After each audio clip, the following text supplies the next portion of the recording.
Norfolk Business Show with Danny Snelling. Sponsored by MT Comms. Right, Victor Ling, none other than Victor Ling. Danny. Very good to have you on here finally.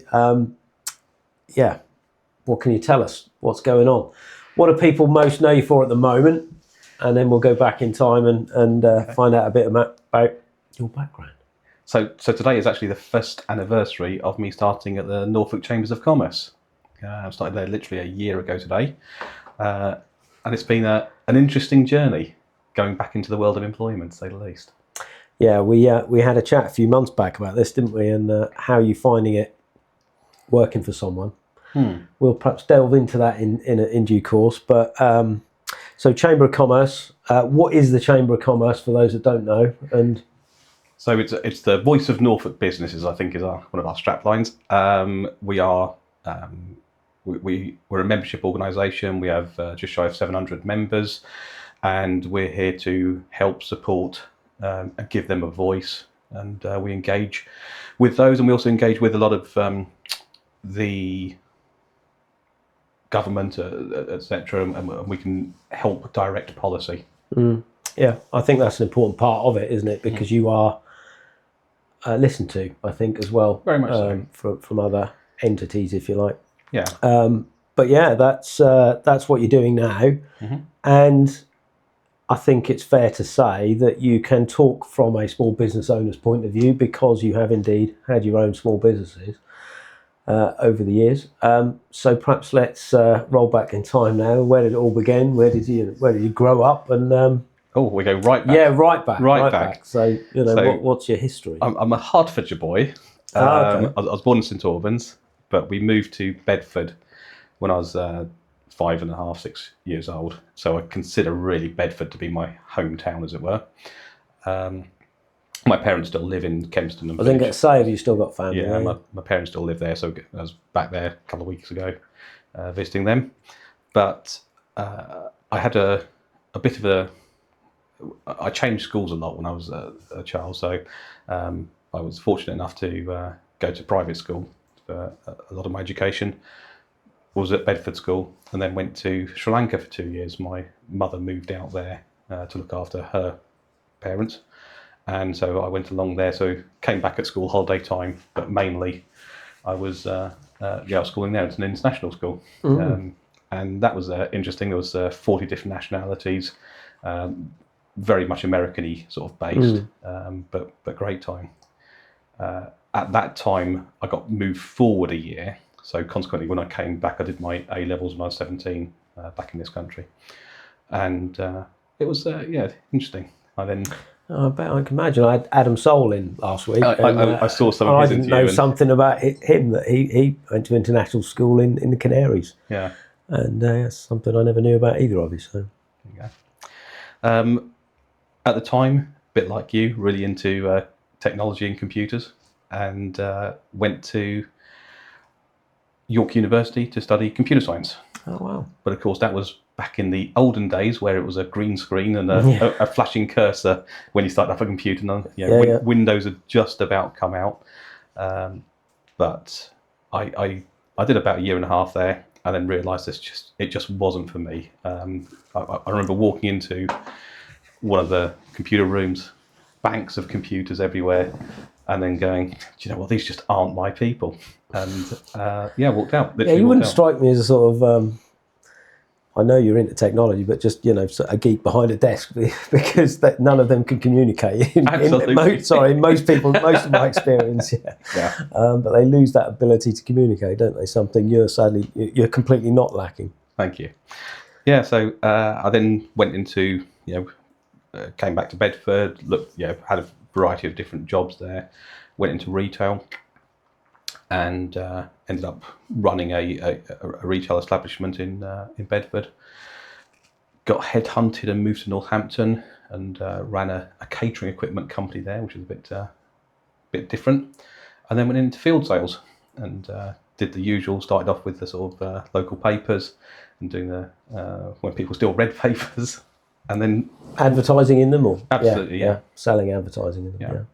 and then went to again. Some of your older viewers might remember a company called Thomson Directories, which is similar Oh God, to yeah. the Yellow Pages and things. Yeah. You say older listeners, whatever. I've actually been looking at the stats and who's listening, and it was quite alarming to see. It was, I think, the vast majority were 35 to 55 male. And so we need to do something about this audience. But yeah, So you thought you'd bring the sex symbol in to bring in absolutely. There you go, mate. There you go. But yeah, it's funny. You can see all those sort of stats and figures. But yeah, it's quite interesting. So where are we now? Thomson Directory. Yeah, Thomson Directory. So I was living in Northampton with my, well, at the time, girlfriend, now my wife, and a couple of things happen in your life which make you look at the whole of what's happening in your life. And two things happened. One was that my mother-in-law very sadly got motor neurone disease, and she came to live with us to essentially to die. And so I gave up my job at Thomson's. I got a job in a warehouse so I did a 6 till 2 shift in the warehouse, shifting boxes and driving a forklift truck, which was actually really good, quite fun, and no stress, no hassles. And then also my brother very sadly died unexpectedly. Oh, no. And you look at everything that's happening, and at the time at Thomson's I was earning really good money and going abroad a lot and working really hard, but playing hard as it were. And then I thought, you know what, give all this up. Had some money, we put it into a chalet and just north of Great Yarmouth. Oh yeah. Little village called California. So it was lovely when you lived in Northampton. So I was saying, yes, I've got a property on the coast of California. And we used to come down here every other weekend. And it got to at this point my mother-in-law had passed away, and in October you have to vacate the chalets for the That's period. right. Yeah. And we came down for a week, and we were sort of on the Friday. My wife said, "Oh, do you know what? I don't want to go home." And I said, "Why are we?" And you know what? Let's have a little wander. And we went to a couple of estate agents and sort of looked at what you could get for your money in Great Yarmouth compared to where we're living, and thought, "Blimey, you can make almost a killing here." Yeah. And so we just looked at different places and walked around with about a dozen sort of details of properties. And then we happened to walk past a road, and there was a house there. It was a 3-story house, a townhouse. And my wife said, and I saw a for sale sign in the window. I thought, I wonder what that says. And because it was 3 stories, my wife said, "Oh, that's flats." And I said, "I don't think it is," because Detective Inspector Victor sort of said, "It's only 1 doorbell." So I rang up and said, "Hi, I've seen your for sale sign in the window. Can I ask how much you're asking for it?" She said, 85,000. And just like, and everyone's going, "Told you it was flats." I said, "Oh, can I ask how many bedrooms it is?" And she goes, "Oh yeah, it's got 6 bedrooms." It's like, right, can we have a look inside, please? We're just standing outside. It's like, yeah, of course you can. Come on in. And we walked in, and we both just absolutely fell in love with this house. It was just really nice, really good feel. The woman who was selling it was a foster mum, so there's lots of kids in there, and it just felt like a house of lots of love in there, as it were. And she really liked us, and sort of said, "Well, if you want it, you can have it," sort of thing for 82. And it's like, okay, yeah, we'll have it. We haven't even. This has literally started from a conversation a few hours ago, sort of saying, "Don't really want to go home," and so I said, "Yeah, we'll have it." And then I said to everyone, "Right, let's come back. This is Friday evening. My car is due in for MOT on a Saturday, so we have to drive back to do that." And I said, "Well, let's come back on Sunday." And so my wife's got a couple of kids. I've got a couple of stepkids. We had a chat with them on a Saturday, and they said, "Yeah, okay." They weren't living. They've moved out of home by this point. So it's like, "Yeah, if you're happy, go for it." So we then drove down on the Sunday, looked at the house, and thought, "Wow, this is amazing. Love it." So you hadn't yet found a job or anything down this way? Absolutely nothing. Yeah. Hadn't even put our house on the market. Yeah. And so on the Monday, we went. phoned up the local estate agents and said, "We'd love to sell this house, please." And he said, "Okay." Meanwhile, we'd had a conversation with my wife's best friend, and her daughter phoned up and sort of said, "I hear you're selling your house." It's like, "Yeah." We've just been, they were applying to emigrate to Australia, just had a letter back sort of saying, "No, you've got no chance." So she said, "I'd love to move back closer to mum. We'll have it." No way. Like, do you know what? Everything just falls into Yeah, place. absolutely. Yeah. I won't bore you with the full story, but 4 weeks later, we moved into a house in Yarmouth, not knowing a 4 single weeks. person. My God. Yeah. It'd be 4 months nowadays. Yeah. So yeah, moved in and. And what year was never this? looked back. This was 2002. Oh right. Okay. Yeah, didn't have a job, didn't have anything. Obviously, had a bit of equity from the house sale, so weren't sort of too worried about that sort of thing. And I've always had the attitude of you can always get a job if you want a job, and I'm not proud to do anything. Yeah. Yeah. And so yeah, we did that, and I found a job working for a commercial finance broker, and did that for a couple of years. Company got taken over, and things changed a little bit. And there was a friend of mine called John who worked with me. He went travelling for 3 months. He'd been there longer than I had. He could see the changes on the horizon. He decided to sort of cash in, as it were, go travelling for 3 months. He came back. I saw lots of changes I wasn't overly keen on, and they offered me a redundancy, which I took. And I said to John, "Do you fancy starting up a business together?" And then with thinking, "Well, I haven't got anything better to do. Yeah, let's go for it." So you didn't know what business then? Do you? Oh, we were doing commercial finance. Oh, okay. Sorry. Yeah. So yeah, we carried on doing what we had been doing, sort of thing.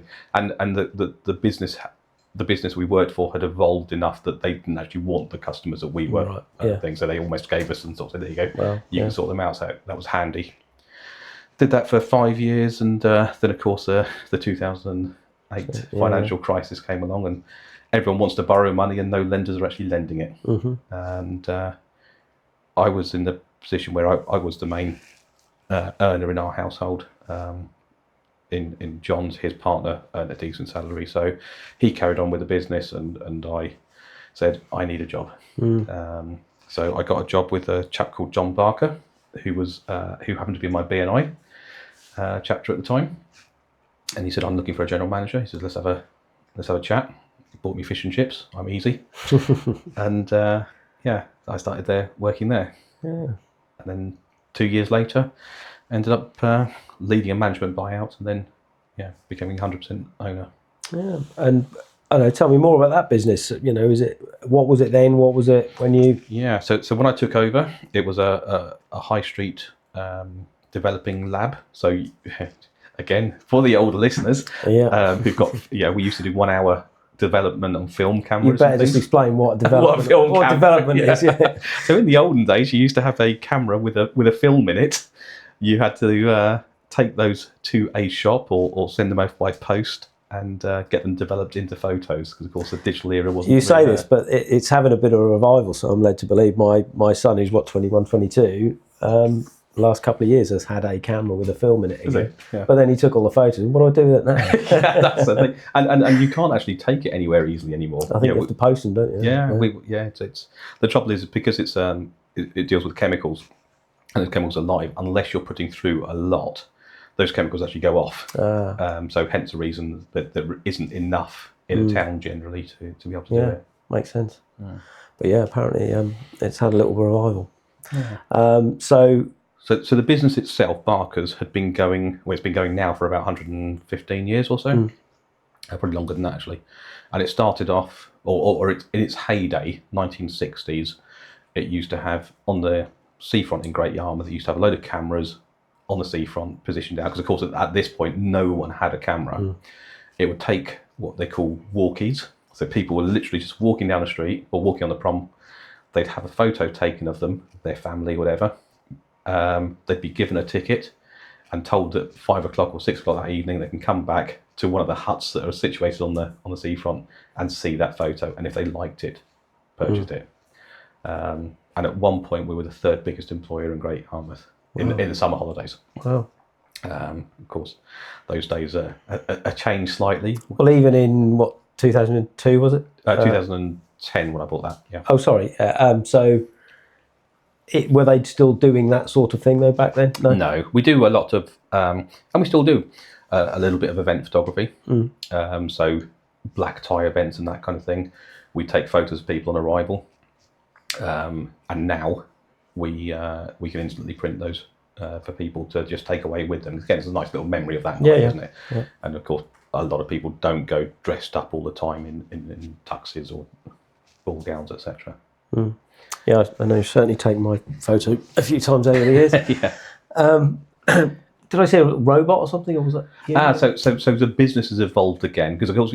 Yeah, I know. I'm jumping ahead now, aren't I? But, yeah, no, it's fine. So yeah, we used to do sort of holiday camp photos and all that kind of thing, and then you suddenly realise, I did just studio photos, but of course, again, going back a couple of generations, the big thing that would be in the centre of a lounge would be a family portrait. Now the big thing in the centre of a lounge is a TV. Yeah. And so, we've evolved as people. We don't value photography as much anymore, I think. And there's lots of talk about how many photographs are taken now compared to what they used to be. But I don't think the photos are as good. When you had and talking about a film camera, if you had 24 photos to take, or 27 photos to take, you would make sure that every one of those is a really good photograph because you'd have to compose it properly and that sort of thing. Now, because of a mobile phone or even the digital camera, you just click, click, click, click, click, click, click, click, click. I'll get something in post-edit. Yeah, you don't really think about it as much. That has evolved. So we had a big studio, and again, people don't have as many studio photos or family photos as they used to and things. So I looked at the future and also looked at how my business could evolve. And the other trouble is with photography is it's me taking photographs, and if I'm busy that night, I can't duplicate myself. I have to pass it on to somebody else, etc. And the days of employing a few photographers are long gone. You can't justify the wage bills anymore. And so I looked at how I could then build the business into something that was as either sellable or something that I could get staff in to do. So I went into photo booths. So if you've been to weddings, events, and that kind of thing, you'll normally see a photo booth, silly hats, props, and all the rest of it, and do that. And of course, the great thing about that is I can teach a member of staff very easily to do that. I've now got 14 really good staff members who I can call on for this kind of thing. They're brilliant. They're all, I know 0-hour contracts aren't the greatest of. A lot of people look down on them. However, the changes in laws that are coming up do include. I'm really pleased to say, because there was talk about they were going to cancel them all completely. What I'm pleased about is that they said no, actually, for people like myself, which is perfect, all of my staff aren't dependent on my things. So it's an extra income for them. So they're either students or they're already got full-time jobs, etc. Because mainly this is evenings and weekends work. Interestingly, Kevin Foley, who was McDonald's guy, was in the other week, and he was saying the same. How it's almost become people prefer that sort of flexibility. Absolutely. To say, look, I'll do 2 shifts this week and 5 the next, or nothing this week. Because it's giving people the flexibility they want. Absolutely. So it's not necessarily it's not a massive benefit to the employer, but it is to the employee. I think it works as long as it works well for both. Exactly. It's great. Yeah. So I purchased a load of photo booths. Probably started the addiction about a year before lockdown, which was great planning, wasn't it? So let's run a business that's going to depend on events. Just before there's going to be a worldwide pandemic, and you can't actually run any events. But so during the pandemic, I was lucky because I did have premises, so I got a couple of grants on that. I had the size grants and things. But I also thought, again, going back to that original premises, if you want work, you can find work. I got a job in Asda stacking shelves. Actually, I remember this. I remember speaking to you during the pandemic, I think. Yeah. So it wasn't exactly a career move. It was something. I had plenty of friends, Amazon deliveries, and God knows what else. Absolutely, you just got to do what you got to do. So it was great. So I was able to. I didn't actually feel particularly isolated because I had the days working there. I was still in BNI, so I was still having Zoom meetings on that, and I I'm a Freemason as well, so I had some Masonic stuff that I was doing and stuff like that. So I really didn't actually, and because I'm really quite au fait with technology, didn't particularly feel isolated. No. I felt absolutely knackered after actually doing a full 8-hour shift. Yeah. But yeah, that was interesting. And then, of course, there was lots of photo booth companies around, because a lot of them are one-man bands who were struggling like that. So I was in a fortunate position where I could just sort of say, "Jed, you're selling that? I'll buy it." So yeah, I bought a few more and a few more and a few more. And you mentioned the robot, so yeah, I've got a 5-foot robot that goes around and takes photos. Some people might have seen it at things like the B2B event or Larkin Gown things. We've been in a few. Been in a few different holiday parks and shopping centres and things. There's only 5 of these in the country, so it's really, really unusual and unique. It's very cool, very cool. Yeah, I don't know if you remember at the B2B there was the robot dog as well. There was, yeah. I certainly got on Google after that day and wanted to buy one, but a friend of mine, Trevor, who owns that. So yeah, I really couldn't quite justify one just as a. It's a toy. It's an expensive toy. If I had a use for it, don't get me wrong, I'd be there. But it's a great marketing tool. yeah, it was. Am I convincing you? It walked up to me and wiggled its arse, and then I saw the business cards on its back and picked one out, and then it went off again. Yeah, very cool. Yeah. So how did the chamber thing come about, and how did that conversation take place initially, and what made you go for it, I guess? So a couple of things happened. One was actually at the B2B in October a couple of years ago. I was there just wandering around like most business people tend to do, and I saw Rick Notley. And he was, I'd seen on social media and everything that he was he was marketing manager for the chambers, and I thought, okay. And then he actually sat down and talked to me about it, or stood up and talked to me about some of the benefits of the chamber. I was like, wow, I didn't know that. Okay, yeah, I'll I'd like to join. And he goes, okay, cool. And then this was join as Barkers. Yeah, join as Barkers, because I could see the value of it as a business owner.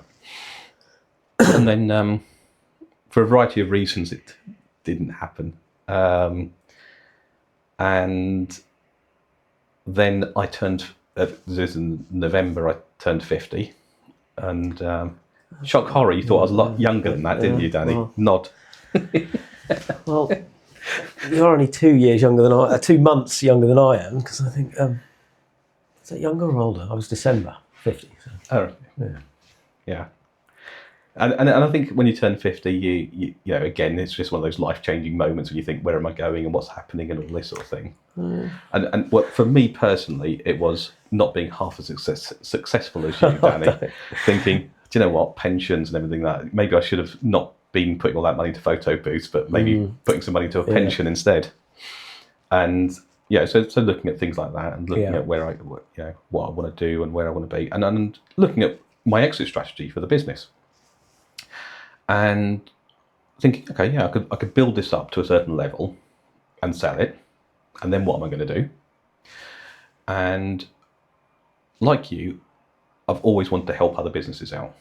And I thought what I'd like to do is I've got a really strong sales, a little bit of marketing background, and I could be a sales director for those businesses. And I've actually been approached by a couple of people who sort of said, you know what, I've got this concept and that sort of thing. And we talk it through, and just because over a coffee and with no ulterior motive. And a couple of times people have sort of said, would you come and be my sales director?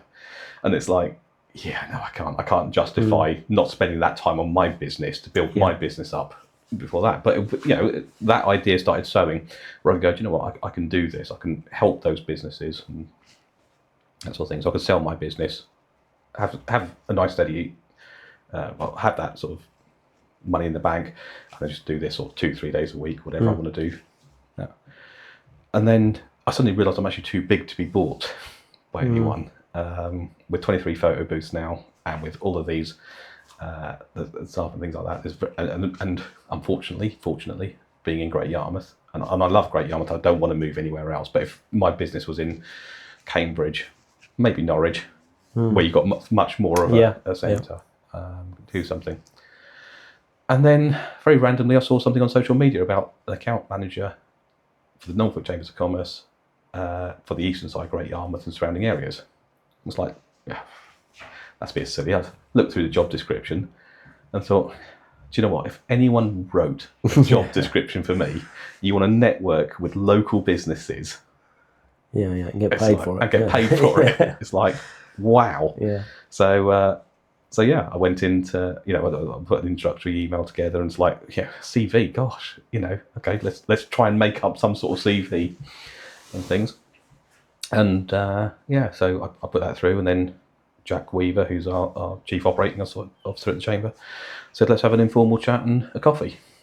So we did, and I think he could see my passion for it, and things. And I talked to my wife afterwards. She goes, "What happens if you don't get the job? Will you be looking for other jobs?" It's like, no, I've got no interest in having a job. Yeah.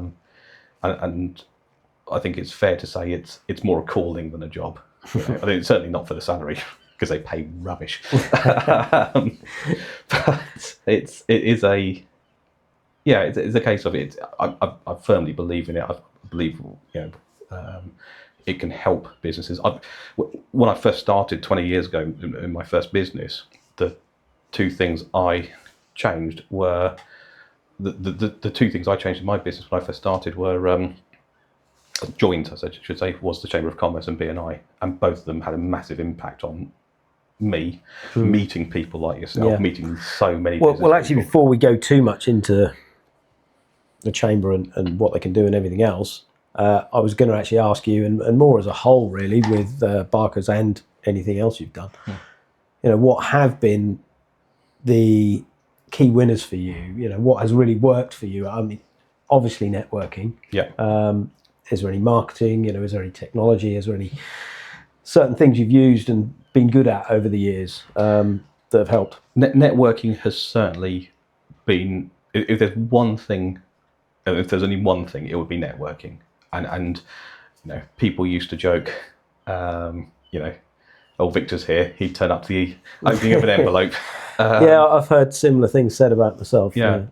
But then the reverse is one of my favourite quotes was from Good Omens, Terry Pratchett and Neil Gaiman, and the quote is always, "Notoriety is not as good as fame, but it's better than obscurity." Absolutely. And Absolutely. like yourself, people know who you are. Yeah. And that's half the battle. It is. And I think, however, it's important to, I don't know, I always say add a little disclaimer to that. It's great being known, but you've got to be known for doing something. Absolutely, And I think, when I've spent the last couple of years, I've been in a bit of turmoil with my businesses, not really necessarily knowing what to do next. And everyone said, "Well, you're all right. You know everyone." Yeah, I might know everyone, but I've never really asked for the business off everyone. And I've never really turned that round on its head and said, "Look, how can I use that knowing people, knowing lots of people to my advantage?" And hopefully now I'm sat here as a consequence of that. But it's all very well getting out and about, but you've got to be out and about, I think, for the right reasons, and you've got to remember why you're doing it, I suppose. I think yes, you do. But as you say, when things change, and I think if you've behaved with integrity, if you've been that sort of person that people will turn to and talk to and are happy to see you, then I think that's always going to come back to you in spades as well. Yeah, you're right.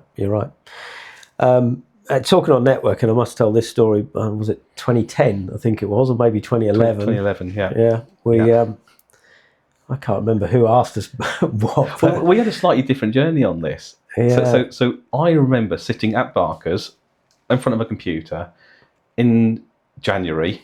My wife was on a holiday with her girlfriend in London, and I was sitting there feeling really overweight, a bit like now, in front of a computer, and comes up on Facebook, Dan Kelly says, "I've got 2 places for the London Marathon. Does anyone fancy doing this?" And it's like, yeah. I said, "I'll do that." And then it was like, oh, because Dan, I love you to bits, but... This is Dan Kelly, not Dan Kelly. me. Not yeah, sorry, Dan Kelly, love you to bits. But sometimes he'll say things and then they're always going to pan out, as it were. But literally about 5 hours later, I get a phone call from Virgin sort of saying, yeah, you booked in. And it's like, oh, so the first thing I do then is Google, when is the London Marathon? How far is it? How long do you have to run for? Yeah, And then I Googled marathon training plans. yeah. Because it was at the time only 13 weeks away. There's like, can I find a 3-month training plan to do this? And the big disclaimer at the top was, no, don't do this. But if you are going to do this, use this. It's like, okay. Now, I did this training plan. I am not, as you can see, I am not a runner by nature. You, on the other hand, No, come on, tell this story, because you're at East So, End. I don't know how long I had, but it was less than that, certainly. And I remember at the time, I was trying to sell a phone system, or at least trying to convince them to use us, East Anglia Air Ambulance. And one of the ladies who worked in there at the time, Jess, she said she'd got a spare place going, or so one of their runners had dropped out. And I don't remember how many weeks it was, but I think we're in single digits, definitely. I think maybe 6 or 8 weeks before the marathon. And I thought, well, you know what, I used to be a good runner at school, some 25 years or 30 years earlier, whatever it was at the time. And so I just said yes, in hope that I would win some recognition to get this bloody phone system. So yeah, I said I'd do it, but I said there's a chance I'll do it, but before I do it, I want to go out and test to see if I can still run. So that evening, I didn't even have any trainers. I had leather smart shoes. I didn't even own a pair of trainers. And under the cover of darkness, I went for a run round the block. And I think I'd done like 4 hours and nearly died, and not 4 hours, 4 kilometres or 4 miles or whatever it was. But yeah, sure enough, the next day I said, yeah, I'll do it. So, and then I found out you were doing it. So we shared training tips, shall we say, but my training didn't go so well because I just couldn't be bothered and I was too busy. We were so the opposite of that, because I was so anal. Every single, if it told me to run 3 miles, I would run 3 miles. If it told me to run 6 miles, I'd run 6 miles. And there's one day I had to get a coach to London. The coach was leaving at 5:30 in the morning. I got up at like 3:30 in the morning to do the 6 mile run. Oh no! To do that so I could then get on the coach. It was that bad. Yeah. And you were the exact opposite, weren't you? Yeah, I just didn't really. It's just boring, isn't it? Training, you're just on your own. You've got no one to talk to. I just found it boring, so now I won't do that. But we've done a similar time, did we not? No. You were. So I got in. I'm going to put this caveat on that. I got injured 2 weeks before. And, you did actually. So shout out to Linda Thursby who helped. Yes. But yeah, I pulled the muscle in there. So I should have done about 4.5 hours. I ended up doing 5.5 hours. I was pleased with that. And you did something like 3 something. No, I done 4.5. Oh, did you do 4.5? Did you? But that was with very little training, and I didn't have any toenails yeah, left. I was going to say, what happened to your feet? I was on crutches for a few weeks afterwards, I suppose. Yeah, there was that. But yeah, it was a good time, and lots of money raised for our retrospective charities. Yeah. But yeah. But that, that's a typical example of sort of just networking and, doing things together with people you meet. Absolutely. Yeah. And a great story to keep on telling. Yeah, absolutely. Absolutely. So, again, before we jump into the chamber in a bit more detail, is there anything that stands out as your best achievement over that time, other than running the marathon, of course? But, you've got loads of stories, but, is there any real success stories from that time? Or? Oh, wow.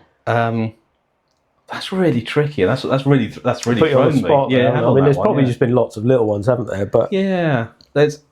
To be honest, a lot for me has. In fact, probably one of my most recent ones is actually the change of business. So what I did was, when I sort of got offered the job at the Chamber, I said to Natasha, who was my manager at the time of the photo booth business, look, this is a school. I want to make you a director of the business, and I want you to get much more involved with it. And from April of this year, she'll start becoming a shareholder as well in the business.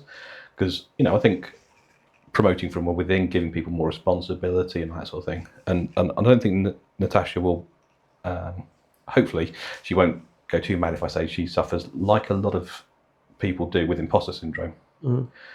And seeing her journey over the last year, going from I can't do this, to, she's just signed up a contract with Castle Social, the Castle Quarter at the top. So it's just signed up a deal with them, so that we've got a photo booth in there once a month for the next year and stuff like that. Just seeing that transformation of the I can't do this to seeing the pinnacle of that, it's just such a I get so much pleasure out of seeing other people do well, and that's really that's probably one of my recent. Get to watch some of these because it's surprising how many people have felt that imposter syndrome over the years, and myself included. It's very much the normal. It is normal. It is normal when people are being honest. So it's really random. I very rarely suffer from it, and it's just no. I mean, and I think part of that is actually the public school system, which almost teaches you that you can walk into any room and you're their equal. There's been a couple of times when I have, but I mean, few and far between. Yeah, it's just something I seem to hear a lot of, from business owners. But yeah, do tell her to watch the rest of them because it's surprising how many people have said the same.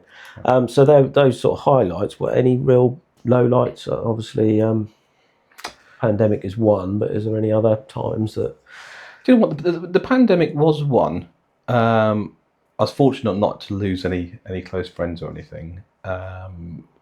However, I'd say it was actually in some ways, I think it was one of those times when you got to see the true character of people, and it's a bit like when someone's drunk, it exaggerates their characteristics. The pandemic really showed people's characteristics, and I had, I'll give a shout out to Charlotte and Rick Notley, who they had a photo booth booked, and about a year and a half in advance, and they contacted me and said, I know you're going to be struggling for this next year and a half.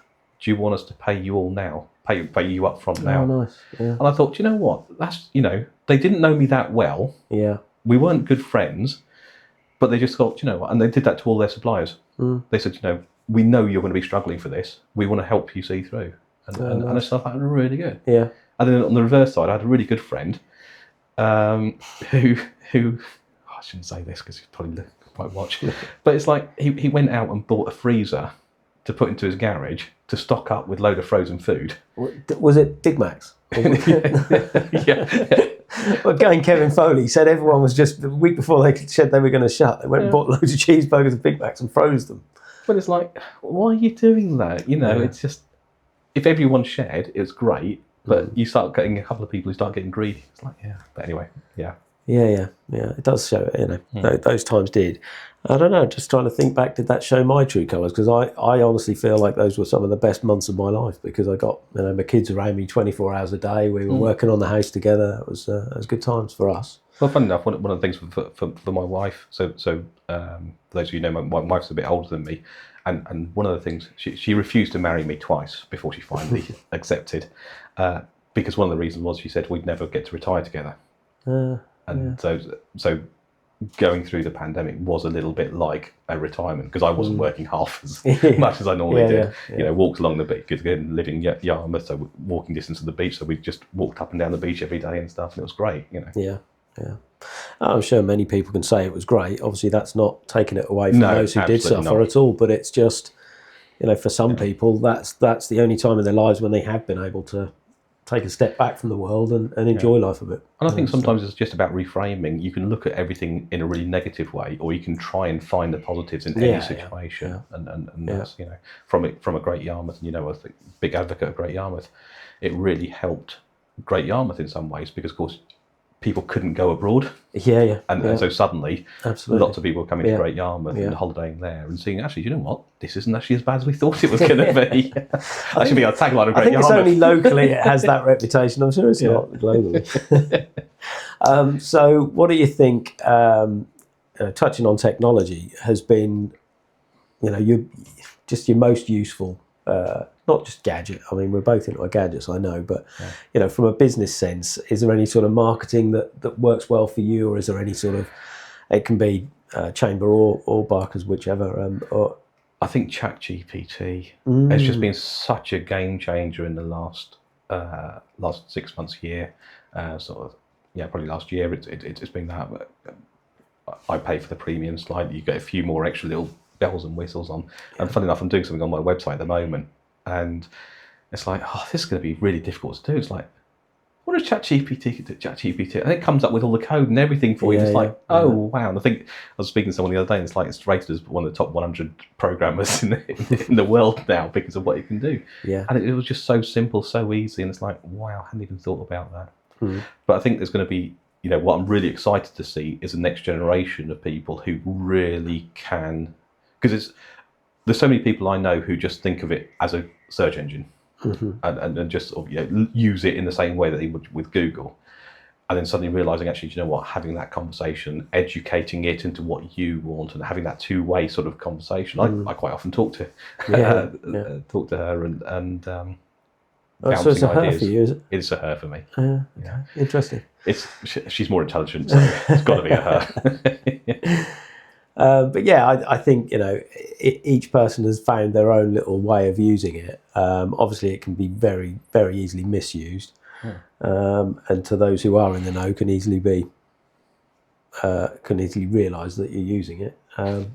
But it's interesting to find ways that it is being utilised. That being one of them, just the website side of things. Is there anything hardware-wise, gadget-wise? I know you like my glasses. I think I might be buying a pair of those now. Yeah. I seem to remember we were talking about it earlier, how you remember when in 2013 I had the Google glasses, which again was similar to these. You could talk to them, but you could even see through them back then, and that was 12 years ago. The old augmented reality, which just hasn't really worked, has it? Hasn't taken off. I think it's because people just think you're a weirdo when you got them on, but thankfully with these they're not quite so obvious. To be fair, I don't think it's because of the glasses that people think you're a weirdo. True. So any sort of mistakes that you've sort of made that are quite obvious mistakes, that you now think, I don't know, you learned from them, but you made them nonetheless. It's one of the things as a business person, if any business person turns up and says, I've made no mistakes, well, they're lying. It's totally, as simple as that. I think one of the first mistakes I made was not outsourcing soon enough. Because I think you get so, I can do that. Why would I pay someone to do that? And then realising actually you can pay someone to do the jobs that either aren't profit generating or you don't enjoy, to be quite honest. I've got a great accountant who just does so much for me, and I hate accounts. And just simple things like that, going, what, it just allows you to focus on A, what you're good at, B, what you enjoy, and they probably do a better job of that bit because you don't enjoy it anyway. So absolutely, it is about relinquishing control a lot of the time, isn't it? I mean, going back to Alliance and Jones, so my first ever business, I remember going, right, I can design my own letterheads and business cards. But then because you don't have that knowledge, designing something, having it printed at one place, I had my compliment slips printed at one place and my business cards printed at another, because of course all you're doing is chasing how cheap somewhere is rather than anything else, and not understanding the full processes. And not understanding that one printed in CMYK and one printed in RGB, and getting these things that going, well, they don't look anything alike at all. Just not having. I think sometimes we don't acknowledge other people in business exactly what they know, and they sometimes will quite often gloss over. No, I'm a typical example of that. I mean, I'll build my own website, even though I'm, but I'll think it's the best thing since sliced bread, and I can do better than anyone else. But similar things. It's always the same. But it's a valuable life lesson, I think. So all right, let's move on to your current role. And before we do, perhaps what's it like working for someone after you have been the boss? I know we had this discussion a few months ago, and it was interesting to hear your response. I don't know. Yeah, so you've obviously remembered the conversation. I can't, so I to be fair, it was all good things you said. So it wasn't. Because Jack and Nova will definitely be listening. No, it's never going to be without its issues. But I've always said I'm unemployable. I couldn't be employed because I need that flexibility to do stuff. It can be work-related stuff, but it can go and play golf or go and have a few drinks. Well, do you know what? Interestingly, that was actually one of the first queries I had when I had the chat with Jack. And so I had my informal chat with Jack. We had it in the forum, and we talked. And I think he could see that he was getting I'd say a bit of a bargain with me, with my knowledge, with my experience, and I think I was arrogant enough to use the words, certainly in Great Yarmouth, I would be adding to the Chamber's credibility. Not wrong there. And I then had a second interview with Nova, who's the CEO, as well as Jack. And I think, again, I wanted to be clear that I'm me, and you're employing someone who's not a standard person. And so we, and Nova said it afterwards that it was definitely a two-way interview. I wanted to make sure that we were going to be a good fit together, because it wasn't, again, I didn't want a job. It was just, this seemed like the perfect thing coming at the perfect time. And it's happened a few times in my life, and when that sort of thing happens, you want to grab it. And then I was looking through the emails the other day, because I was looking at when was my year exactly. So I was looking at some of the emails and I sent another email to Jack, because he sent through an offer letter, and I said, can we just have one more chat about this, because I just want to make sure that you're 100% on board on this, because I am not someone who's going to start at 8:30 and finish at 5 o'clock. That's not me. There will be times, I'm Rotary and stuff like that. So, tomorrow morning, as an example, I've got Rotary Club. I won't finish that till about 10:30, 11 o'clock. And his reply in that email was I understand, and I think we're getting much more than that. And, and it's like, great, he does get me and he does understand. And so, I don't work in 8:30 till 5. And but I'm also someone who is, I walk that line, because a bit like you, 24/7 is your business. And it doesn't matter what time it is. If you get an idea at 10 o'clock at night, you don't go, well, it's 10 o'clock at night, I'm not going to think about this properly. You just carry on, don't you? And I'm never going to be able to switch that off. And at 10 o'clock at night, I might be thinking about stuff that's going on with Barker's, or I might be thinking about Chamber stuff. And I'll, whatever happens, I will deal with it.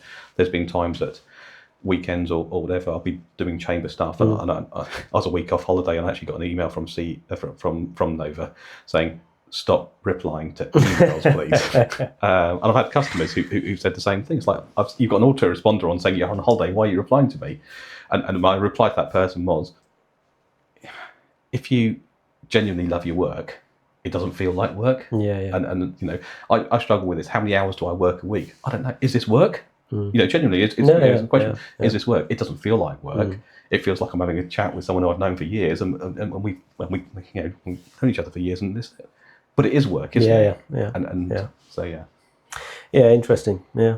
So tell me about your day to day. What do what's involved in your role, and I don't know. Tell me a bit more about the Chamber in general, I guess. Cool. So the whole of the thing about the Chamber was, when I first started, it was I'm part of what's called the Customer Experience Team, CET, Customer Experience Team, and we're the front line of the Chambers. So we take care of all of our members. We're the first point of call for a lot of them. We go out and get new members. We engage.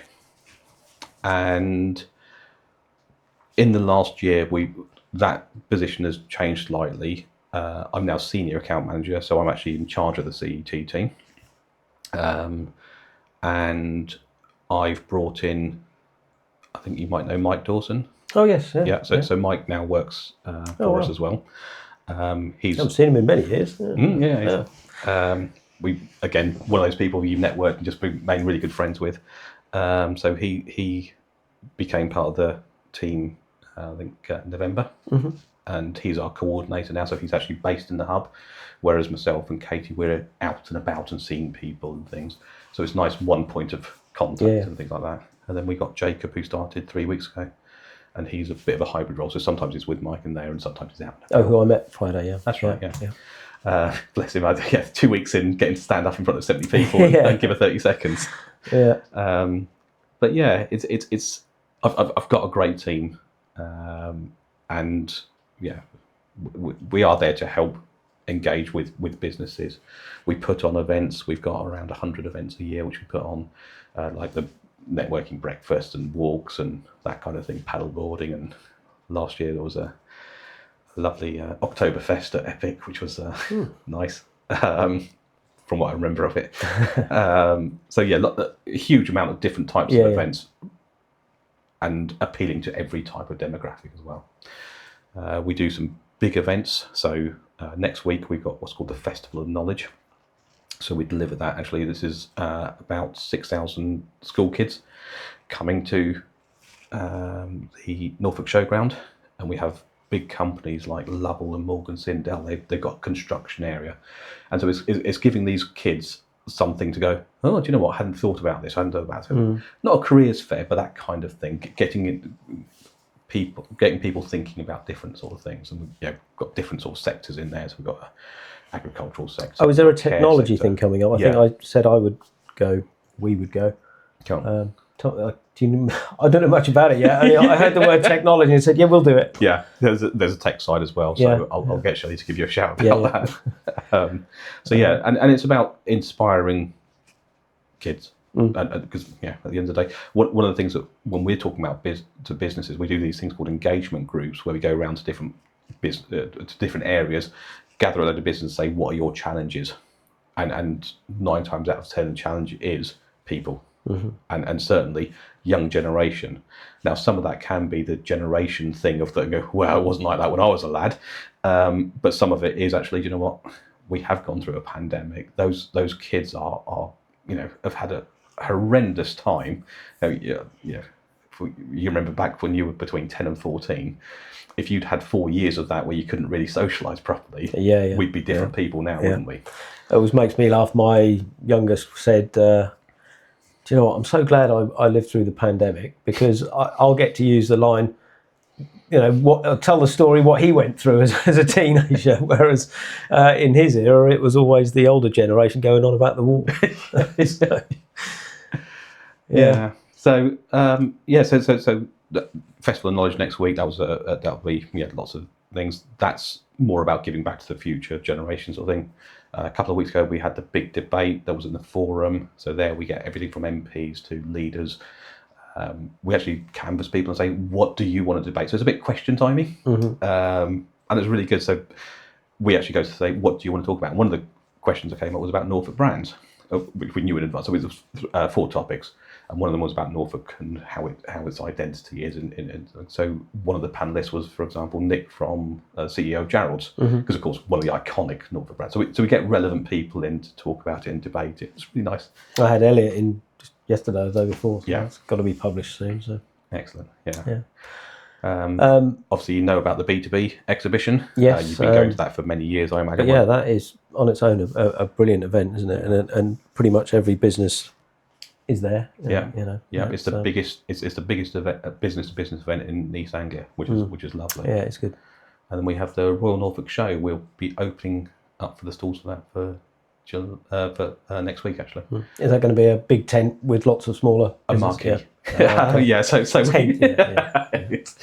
we have the biggest independent marquee on the site. It's not just a 2-man tent. Not a 2-man tent. We've gone for the extra berth. Right. Okay. But did you come last year? Yes, I think so. So we've now extended that by another third. Okay. It was so popular, so busy like that, and it was stunning. And the important thing is we make it affordable. So one of the things that a lot of people don't realise about the Chamber is we're a non-for-profit. So we are about. It was one of the questions I was going to ask. Actually, was it a business? Is it? Yeah, it is a business, but it's a non-for-profit. But it's non-profit. Yeah. And so, as an example, we have that marquee, and if you wanted to be there, for example, it's £800 for 2 days. And if you've ever tried to or thought about exhibiting at the Norfolk Show, it is not the cheapest of things to do. Yeah. And that includes 2 passes and car parking on both days as well. So it's a really good value thing. Last year we got 4,000 people through marquee. Wow. It was great. Yeah, it is. Yeah. So what's in it for businesses wanting to join the chamber, and what's the monetary commitment and time commitment as well? Okay, so what's in it is lots of different things for different people, and it depends on every business will take a different part of it. So talking as a business owner myself, the reason I did it was a few. One is ironically virtual tenancy, so you can actually use our address, Hardwick House, as a as a virtual address, Yeah. which is really useful. The obviously there's a huge amount of networking events and things like that, but unlike things like BNI, it's not you who's a member, it's the company who's a member. So all of your staff could go along to that event. And we have certain programs, we call them. So we have something like something called Co-Next, and Co-Next is for the next generation. So we do things there that are aimed at the under 35s. So I've actually sent Natasha, my co-director, on a load of these things to help her improve and things like that. We have a program called Co-Solo, and these are for solopreneurs, because back in the day, you remember when you were by yourself and things like this, walking into a room full of all these, what you think are, going back to that imposter syndrome, absolutely, really big, important businesses, yeah. is really quite intimidating. So Co-Solo is there to help those solopreneurs make that transition. And one of the analogies I always given is if you work for example, Norwich Union, Aviva, and you're working amongst people and decide, you know what, I've got this business idea, I'm going to do it, so, that sort of thing. And you ask all your friends to like your page and to share your updates and things like that, you suddenly realise that your friends care more about Love Island than they do about your business. Yeah. And it's quite an eye-opening, and I think that's why the business community can be quite close, because we are all going through that, absolutely, that sort of thing, not realising that we don't get paid easily, and you have to pay your rent and your VAT bill and your staff before you pay yourself. And so it can be challenging. So Co-Solos to help those solopreneurs to do that kind of thing. Nice. We've got something we don't talk about enough. It's called Quest. So because we're accredited to the British Chambers of Commerce, we have this. We give access to the people called Quest, and it's a human resources, health and safety, and legal library. 750 documents on there that you can download and use to your heart's content, all backed up with, very importantly, a 24/7 helpline. And the reason that's important is because you know full well that if an issue comes across your desk, it's never at Monday morning at 9 a.m. No. It's always at Friday at 5 o'clock. And I've, as a business owner, I've had to call them twice. Both times been really helpful. The first one was a really obvious thing. And if I tell you, so I had a commercial property that I was leasing, and it was inside an arcade. And suddenly I got this note through the door at about 4 o'clock on a Friday, which said, the place has been taken over and the landlords are demanding 14 days the notice. You need to leave. Well, yeah, I mean, it's obviously, we know that you can't do that. However, knowing that you can't do something and having being able to phone someone up 24/7 and sort of say, I've just had this. Yeah, no worries. Send us a copy of the lease. Send us a copy of this. And that. Yeah, cool. This is what you need to do. Just takes away all that hassle. Yeah. And the other time was I had a member of staff who quite a few years ago, when I had a retail place, was stealing money from me. And so I'm sure you're aware you can't sack a member of staff for stealing. You have to suspend them on full pay and go through an investigation and all this sort of thing. And of course, Quest were able to just go through, this is what you need to do in this order, and do this and do this and do this. Because of course you get that wrong, and then suddenly exactly. Sort of thing. So Quest is an amazing resource. We have an international department. So for people who are importing or exporting, they can help with documentation on that, and they can also. Do you know what a carnet is? No. So a carnet is like a passport for your goods. So if you imagine you're going out with your let's say video equipment and cameras and stuff like that, or golfing equipment, and you go over to Spain. Customs don't know where you bought that from, or the origins of it, or whether you're going to sell it abroad and then pocket the money, because there should be duty paid on that if you're selling it abroad and things like that. So a carnet is essentially a passport for your goods. Okay. Which you need, I guess, to be able to sell anything. Absolutely. Or prove that you're coming back. Right. So a lot of photographers, if they're doing doing some photography abroad, will need that, because photography equipment, just one bag's going to sort of be 5-10 grand worth of stuff. And if you don't have one of those, you might be absolutely fine. However, you might come back and they'll sort of say, we think you bought this abroad. You need to pay duty on it. And we range from everything from that to, for example, Lotus, who might be taking 3 cars out to Singapore. Again, Are they going to sell those cars abroad? No, they need a car now. I see. Yeah.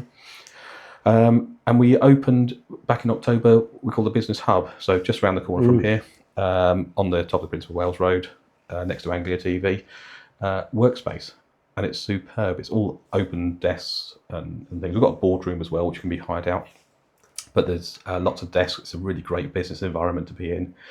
We got Starlink broadband as well, and things like Starlink, not broadband, you know what I mean.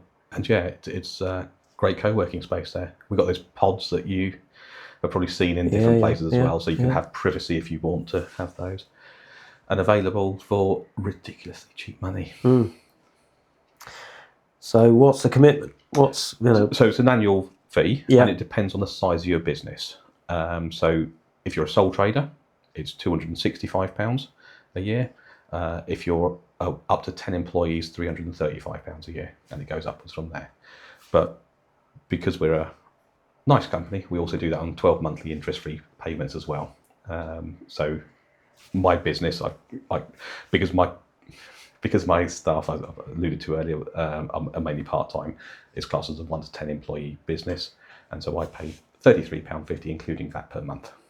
So considering all you get, it's pretty amazing. Sounds like a no-brainer, doesn't it? Yeah. So, but the important thing I think I always try and get across is it's very, very much down to you. If it's not a dissimilar price to what I pay for a gym, and just paying money to a gym doesn't get you anything. Yeah, absolutely. You need to use it. You need to go for it. Yeah. We have an amazing marketing side. So we send out 4,500 emails every week. We have approximately a 50% open rate because we go back to we're not for profits. We're not trying to sell you anything. We're trying to inform you about the local business community. So people do like reading us. And on that, they will, so we publish member news and member events and things like that. So interesting. I mean, I've got to tell you this story because it's I can't be biased completely to my listener, but I was very much put off the chamber, 15 years ago when I first joined, and I joined up being very green in business, and the very next week I started getting all these phone calls from, and at the time I was just a telecoms company, and I started getting phone calls from other chapter members saying that they were the telecom supplier for the chamber, and did I want to buy a phone system off them? I was just so confused, and I must have had 4 or 5 of the same call from different companies. I'm thinking, what is going on here? And then the same thing happened, trying to sell me this, that, and the other, and it really got my back up to the extent I had to I'd cancel the membership and didn't get my money back. But it really put me off. Obviously you can't stop that sort of thing happening, but it was just the way the phone call came across to me, being green in business. It was like, absolutely. Shit, I'd almost like, where do I sign, type thing. And it was quite bewildering. The chamber now, and I'll give you an example, and hopefully Pippa doesn't mind me saying this, but Pippa, things. I happened to, Bex Houston. Yeah. She used to be based within Pippa's offices. So I went to see Bex because she'd signed up and wanted to be a new member. So I was just we do a new member sort of session where we talk about membership, etc.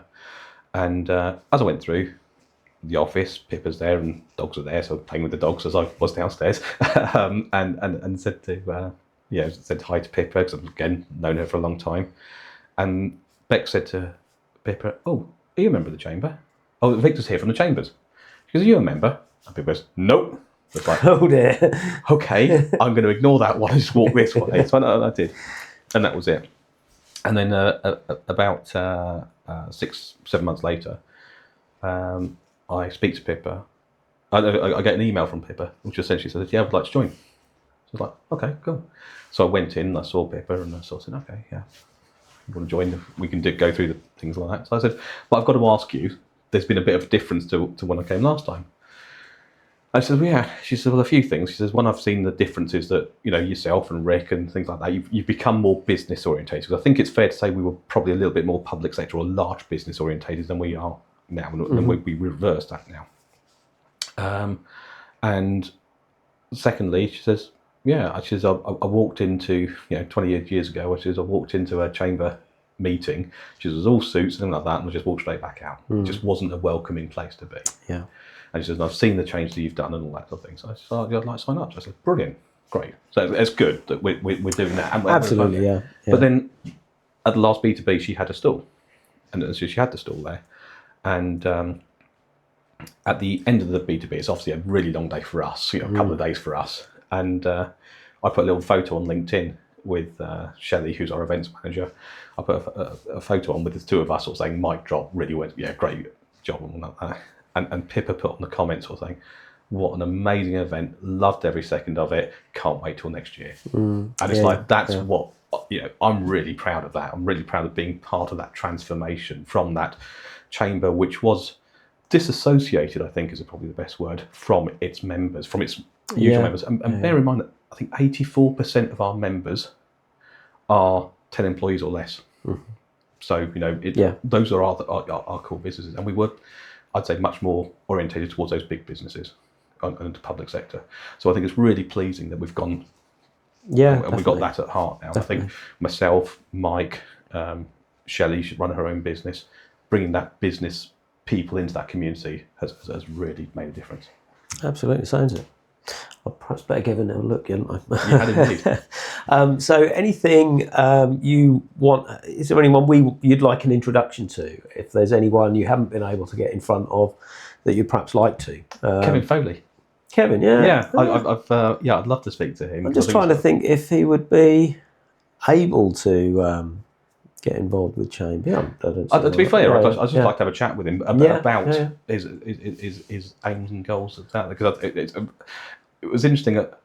A friend of mine pointed it out. He said, have you looked at the comments on, I think it was the EDP or Argent, there was an article about him, and there was lots of comments, and generally those are the places where the keyboard warriors, lots of negative comments and that. Yeah.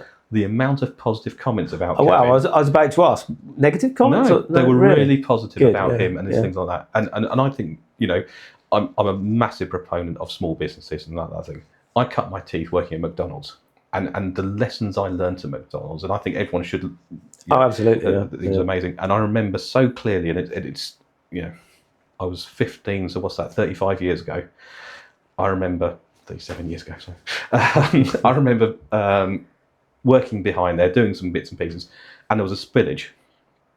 And I saw the manager look round, look at everybody, everyone's busy, I'll get on my knees and I will clean it up. And I thought, that's amazing, because so many times now it's like, that's a horrible job to do. You do that, I'm going to do this, And it was that sort of thing that just helped me as a person become a better manager, or become the manager that I am today.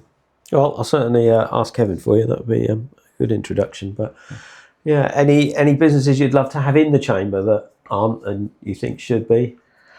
That's a great question. Put you on the spot now. To be honest, I think it's one of those things. We don't chase businesses. We want it to be a right fit. Yeah, and I think it's important that it's a right fit for both them, because the worst thing I want is for people to come along after a year and sort of say, this hasn't really worked. But interesting, you've got that company membership, so sending employees certainly to some of the networking events.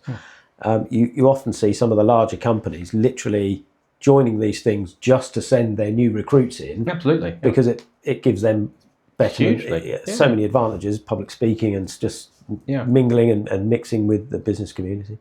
So I'm sure there's lots of businesses out there like that that could benefit from that. Not necessarily the business itself, but the employees. Yeah, absolutely. So that's certainly, I didn't realise you'd done so.